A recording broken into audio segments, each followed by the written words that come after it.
Hi Earth Signs, Taurus, Virgo, and Capricorn. Welcome po sa ating channel at ito ay inyong daily Gabay Tarot reading for September 17, 2023. Please be reminded that this is general reading po, so maaari kayo makarelate o hindi.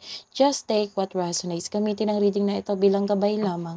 Balik po kayo dito bukas para sa ating daily Gabay Tarot reading for September 18, 2023. Please like, subscribe, and click bell button para updated po kayo sa daily tarot reading natin. Maraming salamat po. Hi Earth Signs, Taurus, Virgo, and Capricorn. Maaari nyo pong bisitahin ang ating channel. Andun po yung monthly reading natin for September 2023.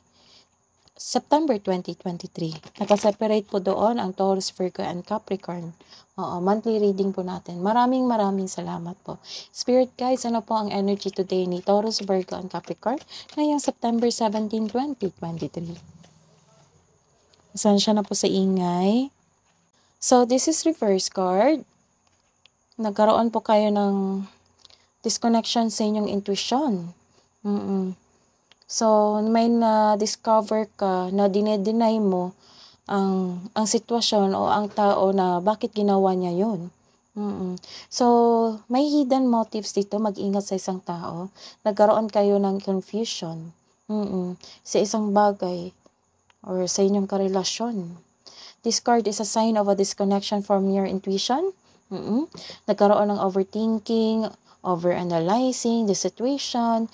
Instead na magkaroon ka ng tiwala sa inyong sarili, nagre-rely ka sa mga guidance ng iba o opinion ng iba. So, this is also means wala kang alam sa mga pangyayari. You refuse to look within. Ine-ignore mo lang yung nang-aabuso sa'yo. Bakit ganun? Wow, this is happiness.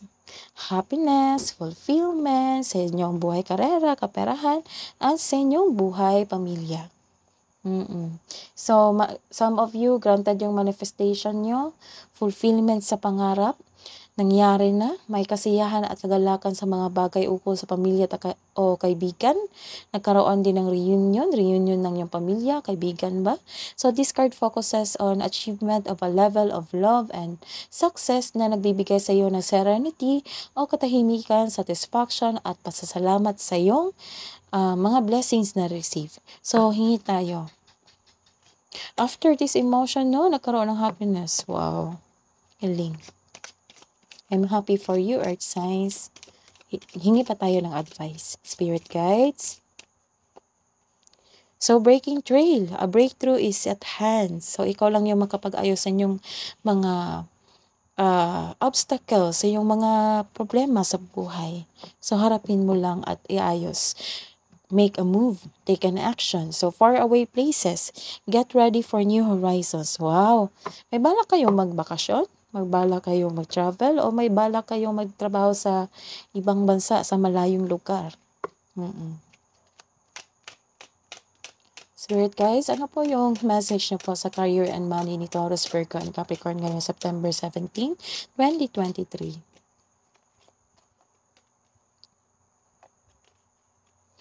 Sa love life po, self-love, partnership, romance,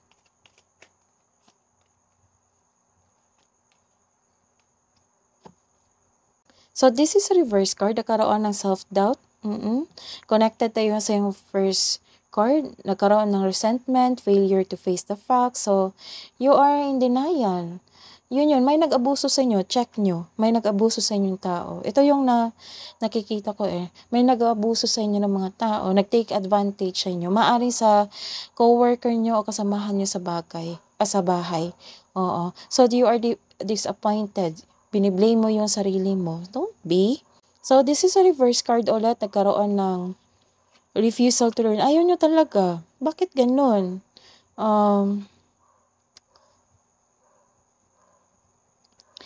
May against sa isang traditional.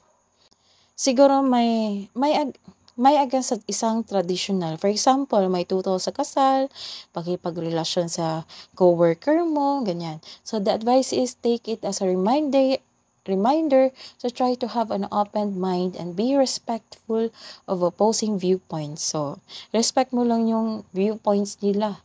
Kasi may opinion ka rin sa inyong sarili. Hayaan mo sila kung ayaw nilang makinig. So, this is a reverse card ulit. Nagkaroon po kayo ng restlessness dahil sa emotion mo na ito.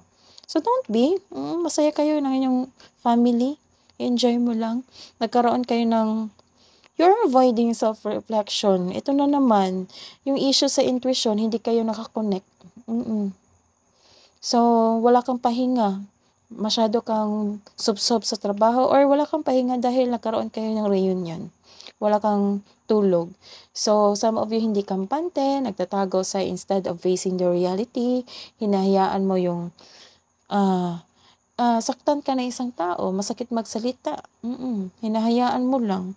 So, ini-ignore mo lang. This is the confirmation. Ini-ignore mo yung taong nang-aabuso sa'yo. Bakit ganon? Mahaba yung pasensya mo. Wow. Sobrang haba ng pasensya niyo. Mabait kayo. So, reverse card again, nagkaroon kayo ng loneliness, restlessness, nagkaroon kayo ng, hindi kayo nagtiwala. Sa taong nanakit sa'yo, hindi kayo nagbigay ng tiwala. Yun yung nakikita ko. So, this card tells you na takot ka mag-isa. So, kaya inaabuso ka ng taong ito kasi takot ka mag-isa. So, hindi mo pakilala ang iyong sarili. The advice is, it's time to reach out for support and connection from your family and friends. Use your intuition to guide you, yes?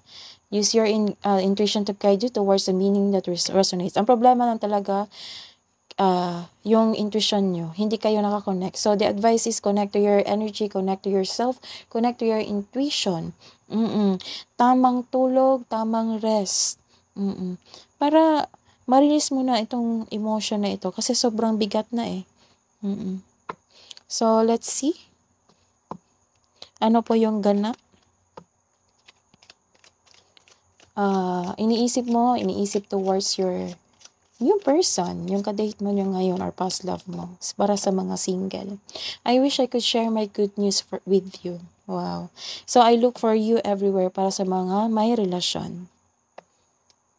Single advice po, spirit guides, love advice. Create your own happiness. See? The universe asking you to be happy. Kailangan mo maging happy. Release mo lang yan. Yung mabigat na dinadala mo. Advice po para sa mga couple. Feelings, take time out to explore the deep emotions you are experiencing. Ano po yung kabuang message po? Advice niyo po, spirit guides, para kay Taurus, Virgo, and Capricorn.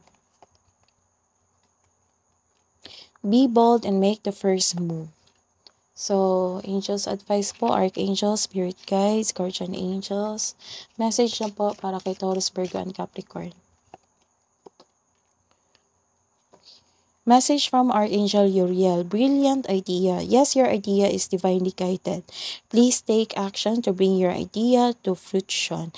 Okay, so take the advice. Give an action to your plan para magkaroon ng success kasi you are divinely guided. So, grab mo na yung malaking opportunity na ito. That is your reading today, Earth Signs, Taurus, Virgo, and Capricorn.